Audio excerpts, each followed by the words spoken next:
Je commandais la zone 51. Oui, j'y ai travaillé. C'est la base militaire secrète la plus célèbre du monde. On a accepté les conditions. Taisez-vous. Vos vies et celles d'autres gens en dépendent. Pour la première fois, les hommes qui ont travaillé dans la zone 51 racontent leur histoire.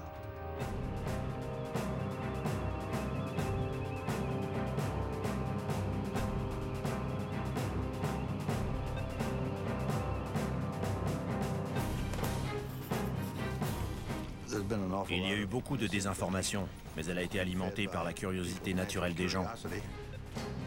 Quand on ne sait pas ce qui se passe, on a envie de le découvrir.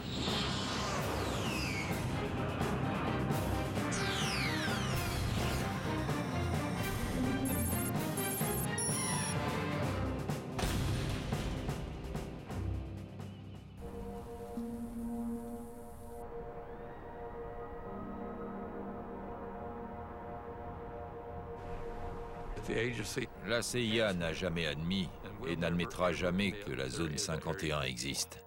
Point final.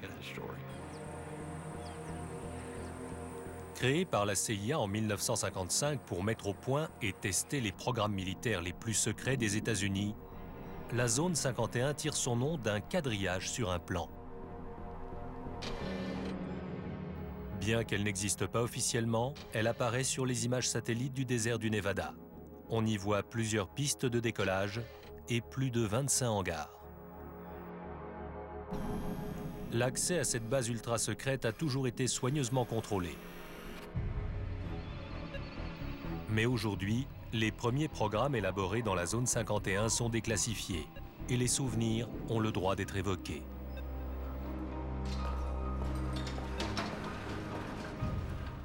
C'était une vraie guerre froide. À l'époque, des bombes nucléaires étaient pointées vers toutes les grandes villes.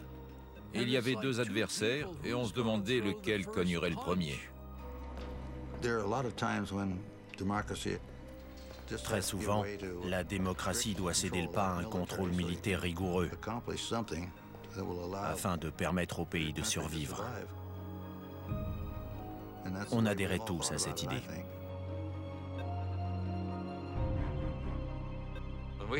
Dans les réunions, on n'avait le droit d'avoir ni papier ni crayon. Même les pilotes ne discutaient pas entre eux. Rien n'était écrit.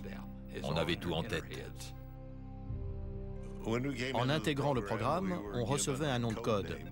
Mon prénom, c'est Ken. Mon nom de famille commence par C, Collins. Et mon nom de code a été Colmar, C-O-L-M-A-R. Moi, je ne suis pas du genre curieux. Ça tombait bien en ce qui concernait la partie secrète. Quand je n'ai pas besoin de savoir, je ne pose pas de questions. On m'a expliqué que ça n'était pas la peine d'essayer de découvrir mon niveau d'habilitation, parce que je l'avais reçu des cercles les plus élevés de Washington. Ils avaient les moyens de savoir ce que je faisais, ce que je disais, où j'allais.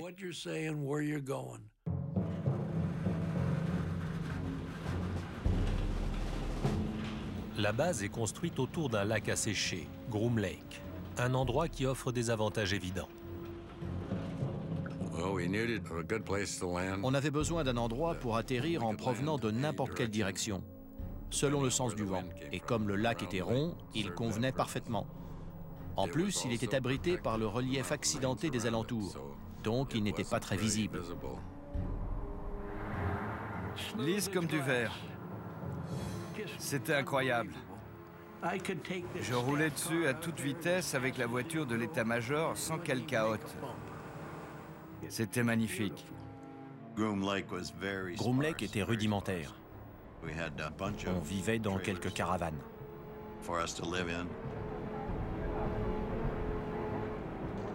Il y avait un bâtiment polyvalent où on mangeait. Et il n'y avait ni télévision, ni radio. Il n'y avait pas de femmes. Il y en a eu une qui appartenait au service financier de la CIA et qui a passé une nuit sur la base. C'est la seule dont j'ai entendu parler. Paradise Ranch a été le premier nom donné à cet endroit. Les autorités pensaient que ça atténuerait son austérité, que ça convaincrait les gens que ça n'était pas aussi terrible que ça en avait l'air.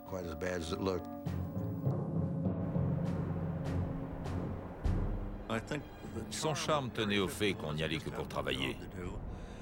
Ceux qui n'avaient rien à y faire n'y étaient pas envoyés. Et il n'en avait d'ailleurs sûrement pas envie, parce que ça n'était pas le coin idéal pour des vacances. C'était une affectation dure. La CIA a besoin d'hommes d'une trempe particulière. On faisait un filtrage pour avoir des soldats discrets. La sécurité a éliminé un grand nombre de gens qui étaient un peu frimeurs. J'allais recevoir ma première habilitation et je suis allé au cinéma pendant que ma femme allait faire des courses avec ma mère. En plein milieu du film, une femme est arrivée, jeune, à peu près mon âge. Elle m'a demandé si j'habitais à Las Vegas, depuis combien de temps j'y étais, ce que je faisais comme métier. Mais mes réponses ne lui ont pas plu, et au bout d'une demi-heure, elle est partie. Souvent, je me suis demandé depuis combien de temps elle me suivait, même si elle me suivait. Ou si c'était juste une fille de Las Vegas à la recherche d'un micheton.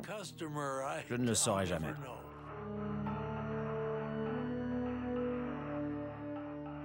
On ne nous a absolument pas dit de quoi il s'agissait. On nous a simplement dit que c'était extrêmement sensible et qu'il ne fallait en parler à personne. Les entretiens ont lieu dans des chambres d'hôtel. Un type qui avait réussi tous les tests s'est entendu dire « Il y a un programme noir dans l'Ouest et on aimerait que vous y travailliez, ça vous intéresse ?» Il a dit qu'il voulait en discuter avec sa femme et les gars ont répondu « Allez-y ». Quand le type est revenu à l'hôtel, ils avaient fait leurs valises et il ne les a jamais revus. Dire qu'il voulait demander à sa femme s'il pouvait travailler sur un programme noir, ça lui a été fatal. Il n'a pas eu droit à une deuxième invitation.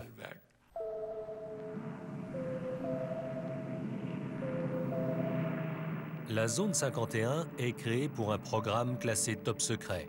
Nom de code, Aquaton. En 1955, des membres de la CIA, de l'US Air Force, l'armée de l'air américaine, et d'un département secret de l'avionneur Lockheed commencent à travailler à Paradise Ranch.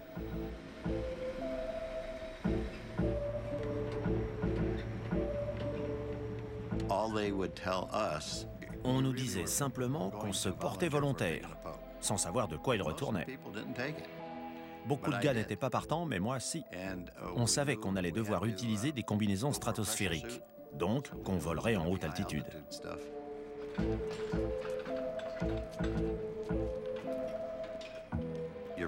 Sans pressurisation, au-delà de 50 000 pieds, le sang se met à bouillir.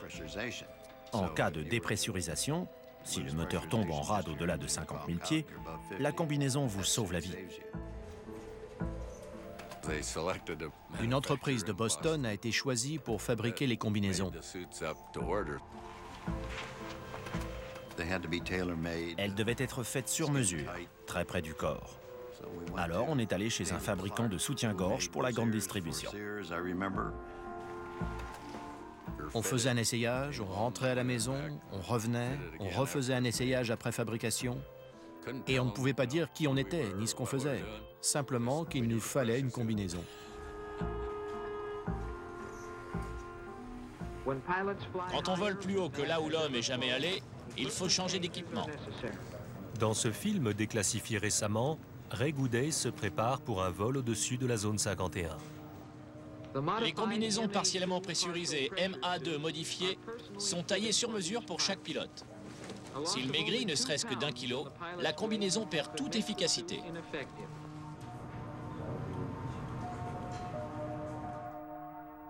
Jamais personne n'a eu une telle allure. Et des rumeurs commencent à circuler à propos de ce qui aurait lieu dans la zone 51. C'était tellement secret que j'ai ignoré où se trouvait la base jusqu'à ce que j'y aille. Et je me suis demandé où j'avais mis les pieds. Les participants au programme ne savaient pas tout. Par exemple, les mécaniciens ignoraient ce qu'on faisait en l'air. C'est dire à quel point c'était secret. Rien ne restait dehors. Sitôt posé, l'avion partait au hangar. Ces hommes testent une des armes les plus importantes de la guerre froide. L'avion espion U-2. Il n'y avait pas d'avion d'entraînement, pas de biplace, pas de simulateur. L'U-2 est équipé d'appareils photo haute résolution conçus pour monter à près de 70 000 pieds, afin de prendre des clichés depuis la limite de la stratosphère. Au moment où la course aux armements s'intensifie, l'U-2 est le meilleur espoir de surveiller l'arsenal sans cesse croissant de l'URSS. Mais il impose des efforts énormes aux pilotes qui sont obligés de respirer de l'oxygène pur pour survivre à de telles altitudes. Certains étaient ravis parce qu'ils allaient prendre une bonne suée. Pas moi. Je préférais dormir, bouquiner ou réfléchir à ce que j'allais faire. Parce que certaines missions n'étaient pas simples. Il fallait voler dans des conditions précises pour qu'elles réussissent. Le moindre kilo supplémentaire risque de réduire le plafond de vol de l'U-2. Tout le carburant se trouvait dans les ailes, donc c'était impossible d'empêcher le bout de racler par terre. C'est pour ça que des roulettes les soutenaient jusqu'au moment où les ailes s'éloignaient du sol. À ce moment-là, les roulettes se décrochaient. J'aimais bien décoller et monter en spirale. L'U-2 a une couverture. Officiellement, il s'agit de recherche météorologique. C'était notre couverture. On était un escadron de reconnaissance météo. Si ça n'était pas un avion conventionnel, alors qu'est-ce que c'était?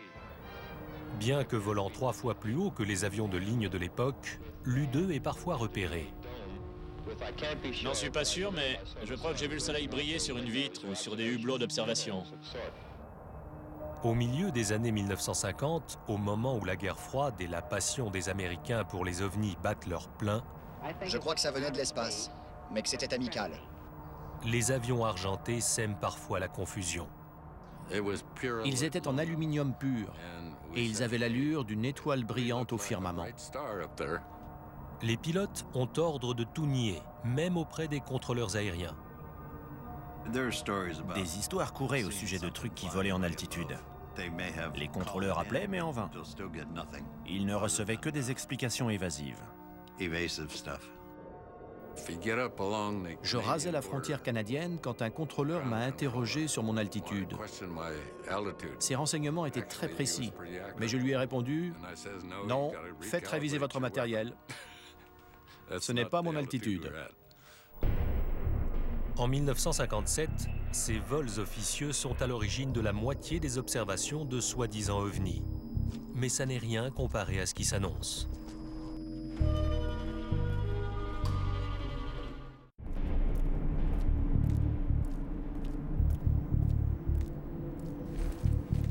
La zone 51 est tellement loin de tout que la plupart des gens qui y travaillent font l'aller-retour chaque semaine depuis Burbank ou Las Vegas. Normalement, ma famille dormait quand je me levais. Le lundi matin, je me levais tôt pour prendre l'avion qui décollait généralement vers 8 heures. On n'a même jamais su quel itinéraire on prenait pour y aller. C'était devenu une blague. Une semaine, on volait avec des bombes, l'autre avec des poulets. On ne savait jamais ce qu'il y avait dans la soute de l'avion qu'on prenait. Quand on descendait du Lockheed Constellation, on passait au contrôle qui vérifiait qu'on avait notre insigne, qu'on était bien celui qu'on disait être. C'était la routine, et la sécurité était très efficace. Jim Friedman faisait l'aller-retour quotidiennement. J'avais 3 enfants, mais quand on leur demandait à l'école « Qu'est-ce que fait ton papa ?», je leur disais de répondre que je réparais des téléviseurs. Ma femme était tellement occupée à élever les enfants, à les préparer pour aller à l'école, qu'elle ne s'intéressait pas trop à ce que je faisais. D'autant qu'elle savait que je tripotais beaucoup la télévision.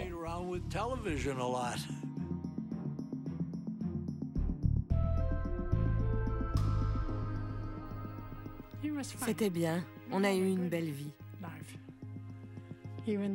Même si parfois il ne rentrait pas à la maison pendant une semaine. Par contre, il téléphonait et je disais aux enfants que leur père faisait des heures supplémentaires. Ma fille surtout me demandait où était son papa et je répondais qu'il faisait des heures sup. Moi non plus, je ne savais pas ce qu'il faisait. C'était une routine quotidienne étrange. Quand je rentrais le soir et que ma femme me demandait comment s'était passée la journée, je répondais sans me mouiller. Pas mal, j'ai réparé quelques télés.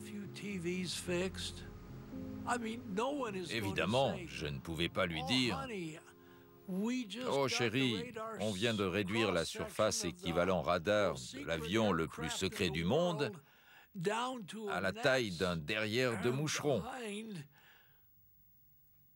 Pas vaillant. Bon, qu'est-ce que tu as fait aujourd'hui? Rien. Impossible d'en parler. Faisons face sans paniquer à la réalité de notre époque, au fait que des bombes atomiques puissent tomber sur nos villes. Cette obsession du secret est alimentée par la paranoïa de la guerre froide et la peur omniprésente que l'Union soviétique détruise les États-Unis.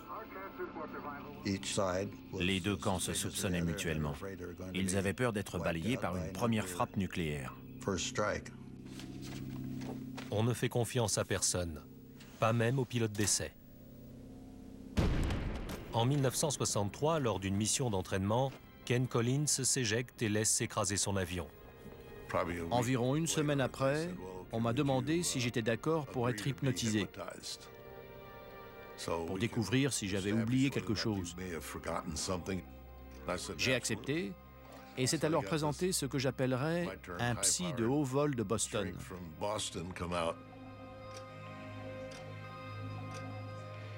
Il n'a pas réussi à m'hypnotiser. Il était assis face à moi, on discutait, je ne bougeais pas, mais ça n'a pas marché. Quelques jours plus tard, le médecin navigant de Lockheed est venu me demander si j'acceptais qu'on m'injecte du pentotal. J'ai répondu que j'en serais ravi.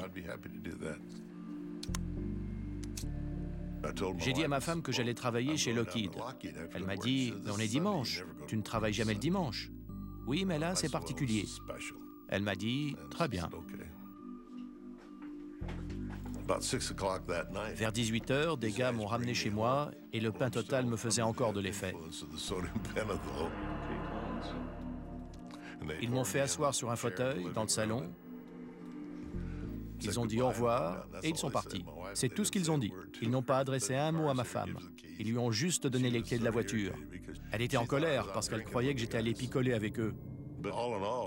En fin de compte, la conclusion a été que tout ce que j'avais raconté correspondait à ce qui s'était passé. Lorsqu'une bombe de ce genre explose au sol ou juste au-dessus, le gouvernement américain, qui travaille à toute vitesse pour mettre au point des armes toujours plus puissantes, a choisi d'installer sa base secrète à côté de son centre d'essai nucléaire. Mettez vos lunettes. C'était en plein milieu du terrain d'essai nucléaire du Nevada.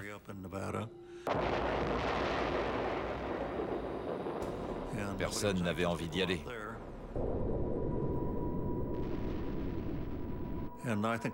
Cette discrétion était capitale pour accomplir ce travail dans le plus grand secret. Mais comme plus de 450 explosions nucléaires ont lieu entre 1955 et 1968, l'endroit présente quelques défauts.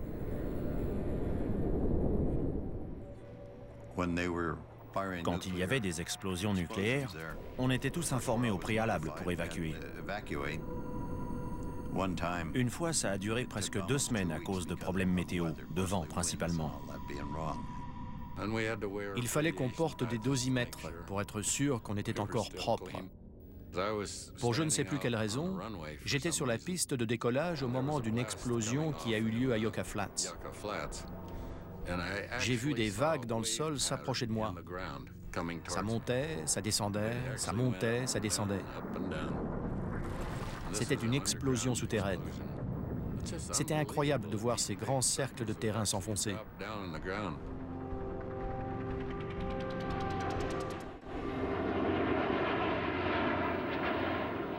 En pleine guerre froide, les États-Unis craignent que le programme à l'origine de la création de la zone 51, celui de l'U-2, ne soit à portée des missiles soviétiques.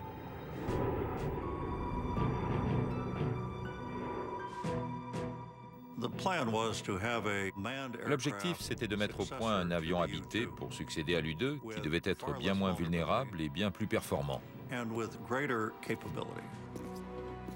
Très peu de gens à la CIA étaient au courant.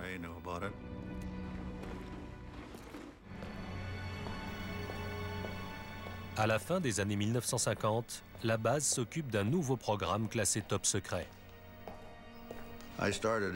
En 1958, j'ai commencé à travailler sur l'Oxcart.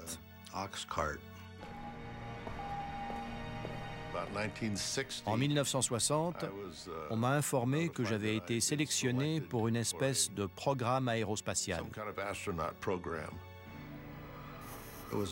Il s'agissait d'un avion qu'on a proposé à la CIA qui devait voler à très haute altitude, environ 100 000 pieds. L'objectif initial, c'était de lui permettre d'aller aussi vite et aussi haut que possible et de le rendre le moins visible possible au radar.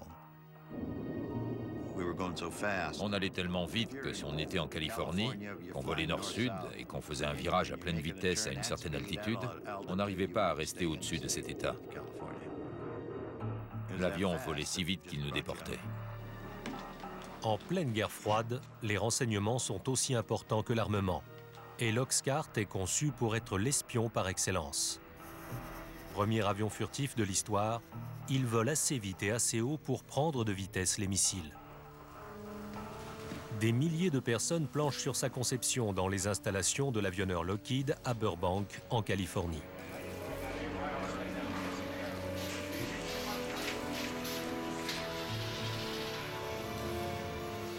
Malgré l'ampleur de la tâche, le programme reste secret. Pour l'Oxcart, il fallait une habilitation particulière. Et c'était la plus élevée qu'on pouvait obtenir. L'avion devait supporter les températures provoquées par la friction de l'air lors des vols atmosphériques à 3200 km/h. L'Oxcart était à 93% en titane, un matériau jamais utilisé pour un avion. Et pour s'en procurer beaucoup, il fallait traiter avec l'Union soviétique. Comment la CIA a-t-elle fait sortir ce matériau du RSS? Pour autant que je sache, c'est toujours secret et je ne sais ni comment elle s'y est prise, ni qui s'en est chargé. Mais on a reçu tout le titane dont on avait besoin.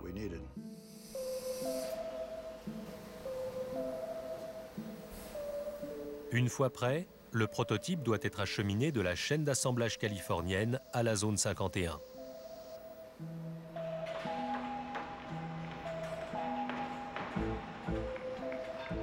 Ce qui était rond voyageait dans un conteneur carré. Et ce qui était carré voyageait dans un conteneur rond. Il était trop long, ses ailes étaient trop larges, donc des tronçons ont été détachés et transportés de Burbank à Groom Lake. Comme on n'avait pas envie d'envoyer un convoi exceptionnel très large sur une route fréquentée, on faisait ça en toute discrétion, quand il n'y avait personne. Ça nécessitait de collaborer avec les polices de la route de Californie, du Nevada, la CIA et je ne sais combien d'autres organismes. Et la voie devait être dégagée. Il a fallu couper des arbres et niveler la terre des accotements pour que les conteneurs puissent passer.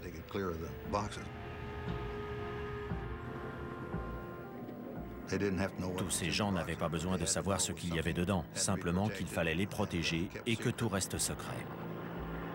Le convoyage jusqu'aux installations de Groom Lake a été une entreprise énorme.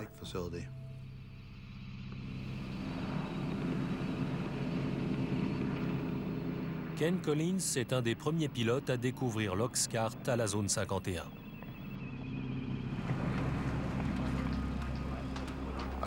Je suis allé jusqu'à la base et l'officier opération m'a demandé si je voulais voir ce que j'allais piloter. J'ai dit bien sûr. On est allé jusqu'à un hangar. Il y avait très peu de lumière. Dans l'ombre, on voyait cet avion effilé, magnifique, étonnant, qui faisait penser à un vaisseau spatial. Dans la zone 51, près de 2000 ouvriers s'efforcent de mener à terme le programme noir. Il y a beaucoup de choses que les gens n'ont vraiment pas besoin de savoir. C'est pour ça que la zone 51 est devenue si mythique. Personne ne sait ce qui s'y passait.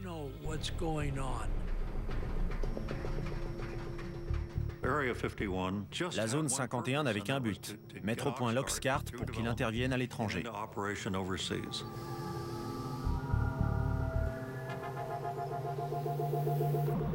L'essentiel des renseignements concernant ce programme sont restés classifiés pendant des décennies. Et on connaît mieux son célèbre successeur, l'emblématique SR-71 Blackbird. Mais aujourd'hui, on commence à en savoir un peu plus sur l'Oxcart.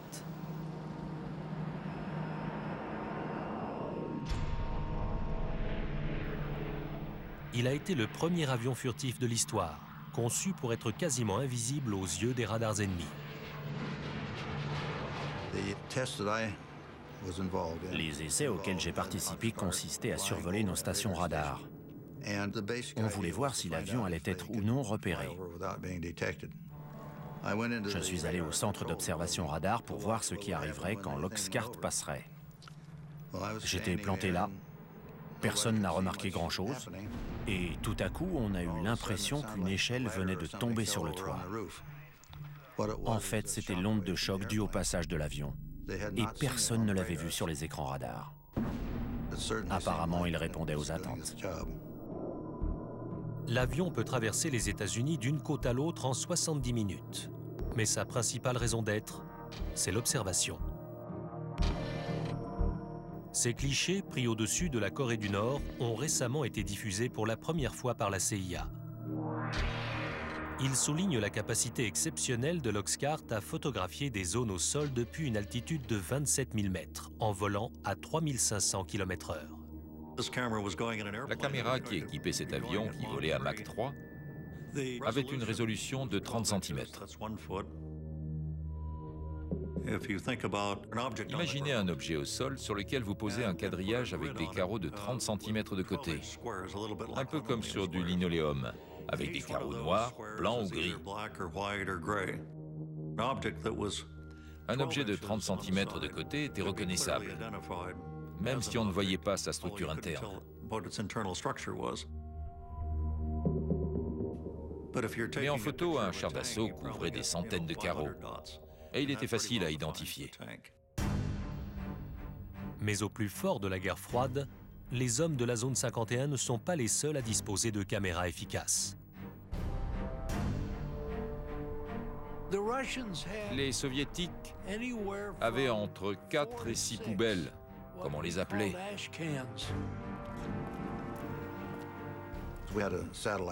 On avait un système de surveillance qui nous alertait des heures de passage de ces satellites. Au moment où ils approchaient de la zone 51, on arrêtait tout. Il y avait des cabanons d'urgence. Si un avion était à l'extérieur au moment où un satellite franchissait la ligne d'horizon, on filait se réfugier à l'intérieur. Mais il faut parfois laisser en place une maquette pour tester ses capacités furtives. Et les Soviétiques espionnant depuis les airs, ça ne va pas sans poser de problème. Quand un avion était sur son pylône, il était très difficile à maquiller à l'attention des satellites. Mais la sécurité a pensé qu'on ne devait pas les laisser l'observer. On n'avait pas d'autre solution que de descendre la maquette de son pylône, de la remiser dans le hangar et de la ressortir.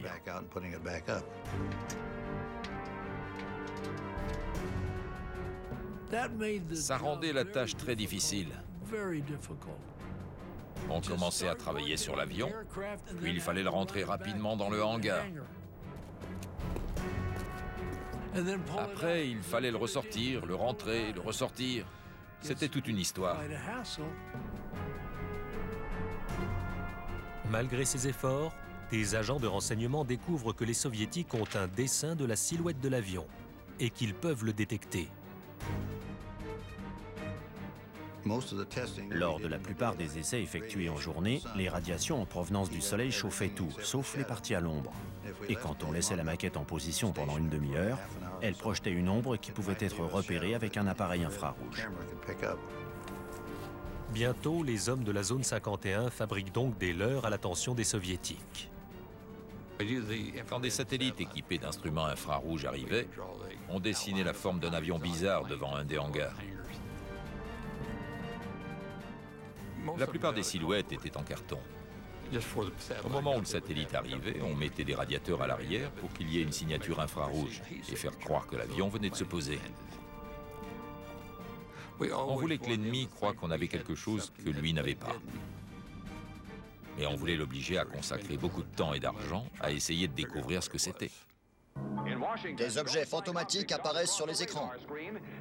D'autres leurres protégeant l'Oxcart alimentent des rumeurs qui vont bon train. Des chasseurs ont passé des heures à suivre ces objets repérés au radar. On a effectué 2850 missions au départ de Groom Lake, dont personne n'a jamais rien su. L'avion n'existait pas. Mais naturellement, en fonction des rayons du soleil, il pouvait être repéré. Et les gens disaient alors avoir vu un ovni. Le chef du renseignement de l'US Air Force a confirmé que ces objets ne sont pas des armes secrètes américaines et répète que l'Air Force doit enquêter. À l'époque, l'Air Force travaillait sur le programme Blue Book, consacré aux observations d'OVNI. Quand elle a ouvert son enquête, elle s'est heurtée à un mur du secret. Elle a appris qu'il s'agissait d'une mission secrète, qu'il fallait inventer une histoire bidon et tout oublier. Nous avons reçu et analysé entre 1000 et 2000 comptes rendus. Les pauvres gars du programme Blue Book allaient devoir inventer quelque chose pour expliquer ces observations. Je respecte l'Air Force, mais certains de ces objets sont d'origine interplanétaire. Les contrôleurs aériens de l'aviation civile américaine ont eu interdiction de signaler ces objets qui volaient si vite, pour ne pas effrayer le public. Les pilotes de ligne étaient des empêcheurs de tourner en rond. Ils voyaient le Blackbird prendre de l'altitude. Ils montaient à 80 000 pieds, alors que les avions civils étaient à 45 000. Et les pilotes appelaient à la radio et se mettaient à hurler.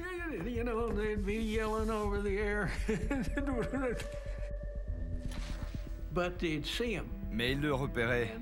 Et les passagers le repéraient aussi. Donc le FBI allait les trouver là où ils avaient atterri. Et on leur faisait signer une déclaration les obligeant à ne pas révéler ce qu'ils avaient vu. Mais quand les événements tournent au drame à la zone 51, la machine à désinformer passe la vitesse supérieure.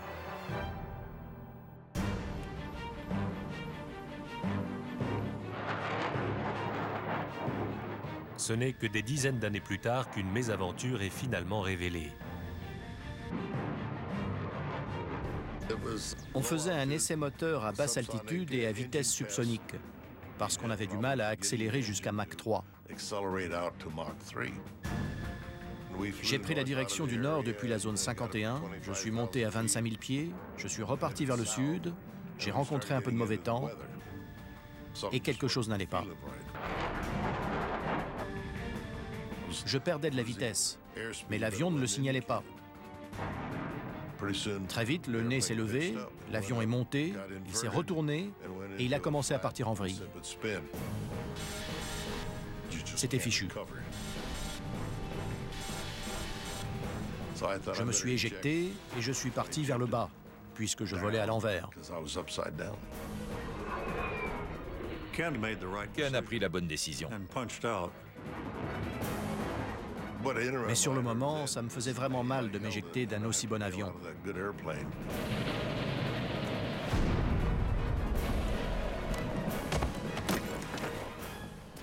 Il a fini près de Wendover, dans l'Utah. Une fois au sol, j'ai récupéré ma voile. Je me doutais que j'en aurais besoin. J'allais devoir passer la nuit dehors et elle me servirait de sac de couchage. Ma checklist s'était déchirée et j'ai ramassé les pages que je trouvais. Elles étaient toutes classifiées et estampillées du tampon secret. Je crois que je les ai fourrées dans mes poches. Une camionnette brinque-ballait au milieu du désert. Dedans, il y avait 3 types. J'étais étonné de les voir. Ils m'ont dit de monter, qu'ils allaient me ramener à mon avion. Mais j'ai répondu non, parce que c'était un F-105, c'était notre histoire, avec une arme nucléaire à bord. Ils m'ont dit, vous feriez mieux de monter alors, on va pas traîner ici. J'ai grimpé à l'avant et on s'est entassé à 4.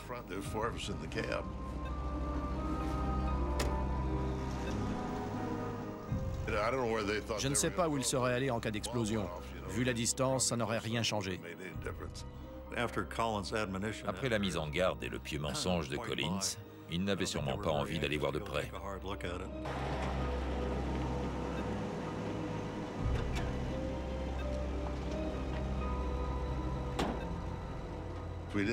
On avait un numéro de téléphone d'urgence. J'ai appelé, je me suis identifié. C'était tout ce que mon interlocuteur avait besoin de savoir. Et j'ai dit où j'étais.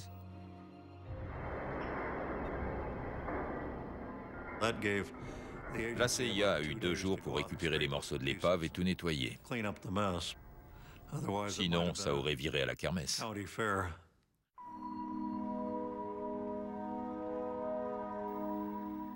C'est la première fois que des photos montrant les efforts entrepris pour assainir l'endroit sont dévoilées.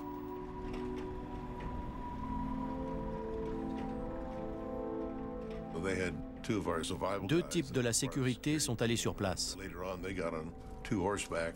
Ils ont sillonné tout le coin à cheval pour vérifier que rien de classifié n'avait été oublié.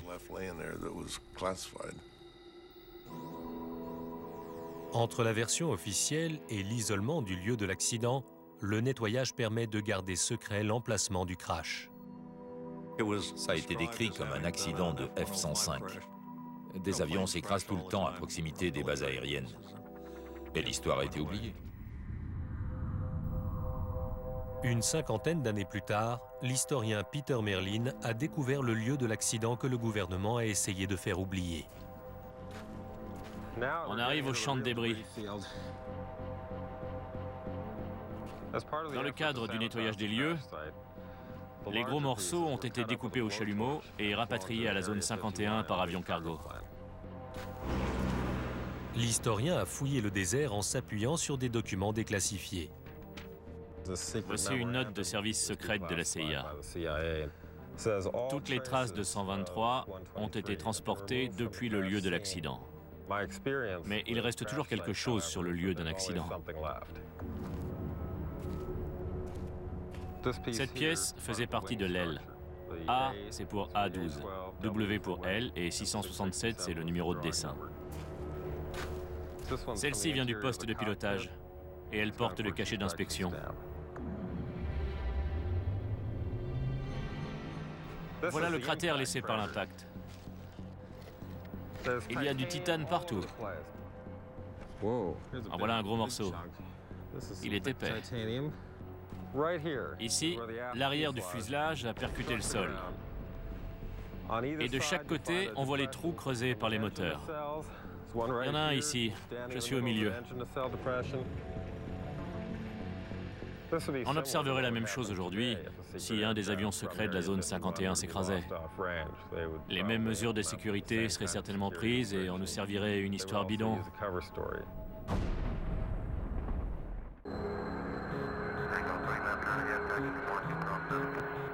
Aéroport McCarran, Las Vegas, de nos jours. Un hangar privé pour avions banalisés.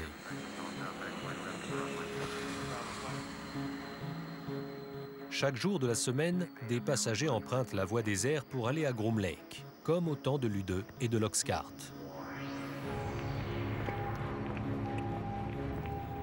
Depuis cette époque, la zone 51 est devenue le siège permanent des programmes noirs.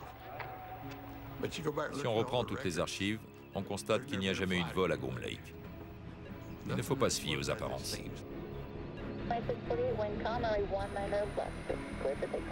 Et le mystère continue. Les fonds secrets alloués chaque année aux forces armées dépassent les 41 milliards d'euros. De toute l'histoire des États-Unis, ils n'ont jamais été aussi élevés. Même ceux qui jadis ont tant sacrifié pour la zone 51 ignorent tout de ce qui s'y trame aujourd'hui. J'aimerais bien savoir ce qu'on y fait, mais je l'ignore. J'ai même entendu dire que la zone 51 était un leurre pour cacher des endroits encore plus secrets. Je ne sais pas, je ne peux pas le confirmer. Je n'en ai aucune idée, mais j'aimerais bien savoir. Et le goût du secret continue d'alimenter les rumeurs. Souvent, on ignore si une situation est vraie ou fausse. Il y a eu beaucoup de désinformation, mais elle a été alimentée par la curiosité naturelle des gens. Quand on ne sait pas ce qui se passe, on a envie de le découvrir. Et les spéculations les plus folles contiennent souvent une once de vérité. On raconte qu'il y a des salles souterraines et des tunnels qui vont jusqu'à Las Vegas. En fait, il n'y a rien de tout ça. Au centre d'essai nucléaire, on s'est effectivement réfugié sous terre, parce qu'en surface, c'était radioactif. Mais pas dans la base.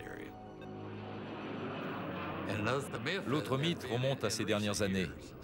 On aurait maîtrisé cette vitesse et cette technologie en faisant de l'ingénierie inverse, avec un vaisseau spatial extraterrestre. C'est une histoire vraie. On a bien fait de l'ingénierie inverse là-bas. Avec un MiG-21 soviétique. On l'a récupéré en 1968. On l'a démonté pour voir comment il avait été fabriqué. On l'a remonté et on l'a fait voler.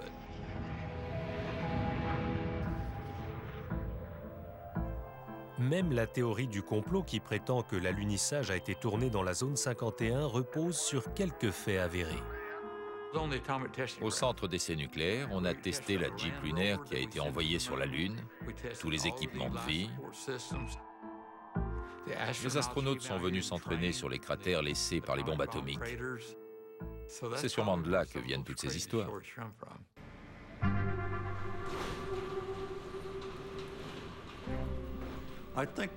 Les gens qui se sont investis dans les programmes Oxcart ou U-2 ont accepté le fait qu'ils ne seraient peut-être jamais rendus publics.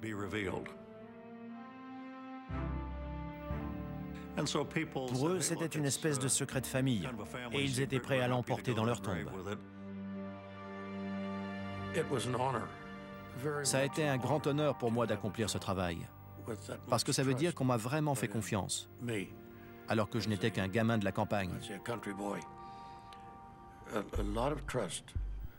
On a fait confiance à des gens comme moi qui ont travaillé là-bas.